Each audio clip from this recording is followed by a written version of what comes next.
Hello again, and for today, I am back. I am coming at you with some brand new content. I have lots of content in the content kitchen, aka my vehicle, and yeah, we're going to just dive right into it. I've been incredibly disappointed with Ron DeSantis, or however the fuck you say his Italian last name that he can't seem to decide how to pronounce. This has been a long time coming with this video. I have kind of let the DeSantis campaign spiral it out of control into disaster mode. Blunder after blunder, gaffe after gaffe. It's like, back in the day, a gaffe could really fuck a campaign up. Like, if anyone remembers the Howard Dean, yeah, then you are officially too old to be doing politics whatsoever, because I don't know how that fucking derailed that guy's career. I mean, good riddance, Howard Dean is a progressive lunatic, but all of the gaffes done by Sleepy Creepy Joe Biden and Ron DeSantis, the man with no charisma, fucking dude, I just don't know how it's been such a disaster for Ron DeSantis. I mean, we can get started on what I think was mistake number one and number two: listening to Paul Ryan and listening to Jeb Bush. Who the fuck let those two clown-ass grifting snakes into his orbit, into his ear, whispering like Rima Wormtongue and telling him that, oh yeah, he could take Trump out? What a fucking joke. What a fucking stupid joke that is how we got in this situation with Ron DeSantis. So, right off the bat, he started on the wrong foot. From there, the will he, won't he step in the race narrative, not compelling. If Donald Trump actually was sitting in office right now and duly elected, I think Ron DeSantis would still have all the problems he currently has, and it would have just been exposed, and everyone would have been like, oh god, we're gonna have to vote for the fucking Indian, aren't we? Oh shit. Oh no, Scott Greer is not pleased with having to vote for the Indian. But yeah, we don't live in that timeline. We live in the timeline where the president is literally fake and maybe gay. Oh, yeah, Aryan Joe my ass. Anywho, yeah, so the whole narrative of like, oh, is he gonna get in the race? Oh, I don't think he's gonna get in the race, was so telegraphed, might have been scripted, felt like, just the lamest week on WWE or AEW or ECW or any wrestling show that had a televised narrative. It did not hit the right emotional beats that it needed to hit for it to be compelling. And then on top of that, you had the Twitter launch, which was a Great Ron Disaster. I mean, like, the reason why I'm calling this video the Great Ron Disaster is because it seems to be all he can produce is these disaster after disaster. It's like, oh yeah, we're gonna announce on Twitter in a Twitter space, like, oh, that's high tech, that's innovative. It's like, bro, no one fucking gave a shit, no one was watching.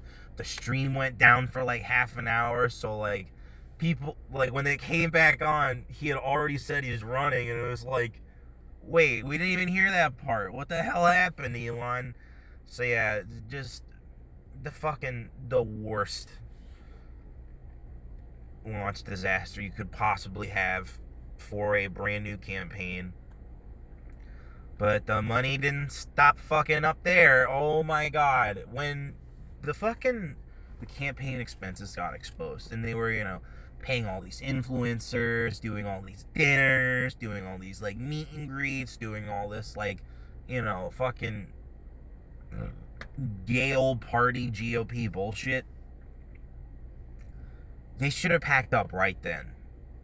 I mean, how embarrassing is it to find out that your fucking political campaign is just a huge grift for all these fucking goofy grifters to come in and, oh, I'm John Cardillo, I'm gonna come in and be the biggest Ron DeSantis stooge. What's that? My failing marriage and my love of hookers or whatever that guy was up to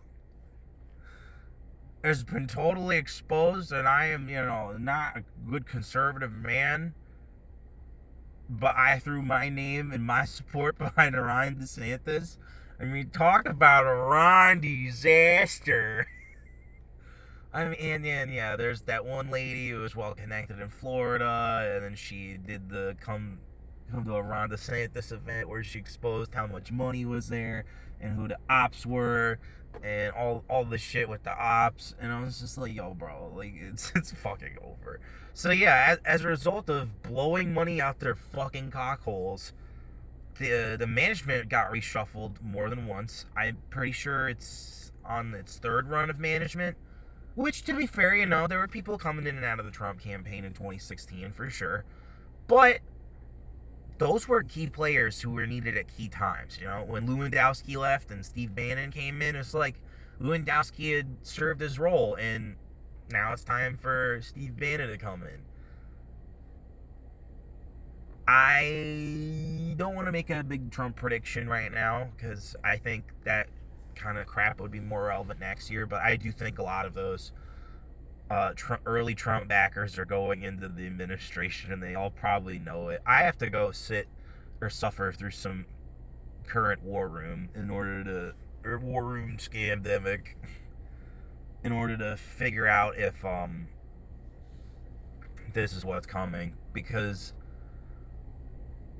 yeah, when you look at it, it's like, who's gonna get rewarded that's even remotely worth the shit in a Ron DeSantis presidency? Like Thomas Massey and like Christina Pushaw exposed herself as like a fucking Mossad agent. Like all of this shit is just boiling up and boiling over into, once again, another great Ron disaster.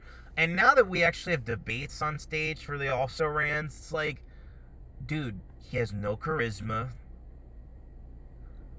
He's falling behind Nimrata Hamadullah, or whatever her stupid Indian real last name is. It's not Haley. And her first name isn't Nikki either. I don't know how you got Nikki out of Nimrata. Like, I really hope if Vivek beats the shit out of her at another debate, that he asks the question, why are you so afraid of your Indian last name? But, we'll talk about Nikki Haley when that one's finally over, because, oh my god, she is an insufferable cunt. Just absolutely insufferable cunt. I don't know how she got as far as she did politically. I don't know who really likes her, or who is she fucking, or who is she blowing. I mean, that trick, yeah, that bitch must be some kind of, fucking some kind of fucking glizzy gobbler, bro. Because there's no way you get that far in politics as a woman and you're not like Kamala Harris, just slobbing knobs, dude. There's just no way. There's no way she doesn't have the Twister Wizard 5000 under her legs or some shit.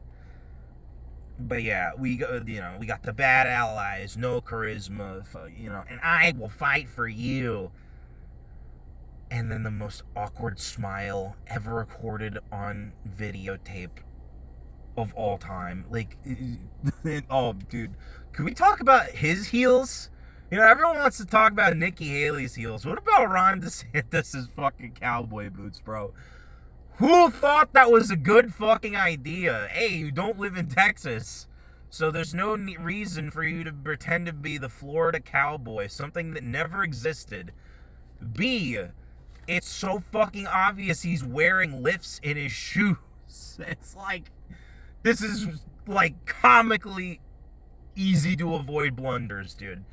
And yet, he just can't help himself. He is addicted to cringe. He is addicted to making himself look like a fucking ass. And it's like, in reality, bro, he could have had this one in the bag. He could have been a contender. He could have been somebody.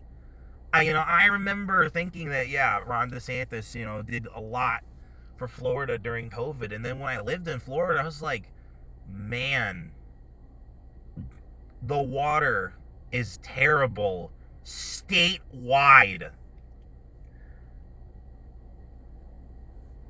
When Stu Peters is like, oh, watch the waters, watch the waters. It's like, yo, how about we actually talk about the Florida waters, bro?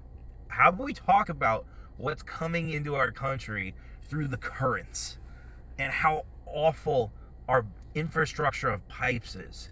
Because if it's bad in Newark, New Jersey, you can bet your mollywop dicks it's bad in fucking Miami, Florida, alright? You cannot trust tap water whatsoever, and tap water ran over. But this is a fucking issue that has been a huge problem in Florida for decades, and something that, again, Ron DeSantis could have had another easy win, just like Martha's Vineyard and fucking, disaster relief response, not needing the fucking federal government. Like, the guy could actually have done some shit that, he get points on Christie, like, oh, look at you. When Sandy hit, you ran crying and screaming to Barack Hussein Obama. Meanwhile, I got shit done in Florida. Also, I fixed the water and the irrigation systems. But, like, yeah, bro, it's a disaster. Like, people need more than a Brita filter to filter whatever the fuck's in the Florida water, man. It's disgusting. So, yeah, Florida water ran over. But, yeah, in conclusion, this has been nothing but a Ron disaster of a fucking campaign. I mean, we will study this in history as like another Walter Mondale of like what not to fucking do. Like, oh, this is how you do not fumble the bag this terribly. And so, yeah, to all of the Ron DeSantis surrogates mitigating the Great Ron disaster, well, you better tread lightly, because you people have burned all of Ron DeSantis' political capital, and yeah, go fuck yourself for that one. That was stupid.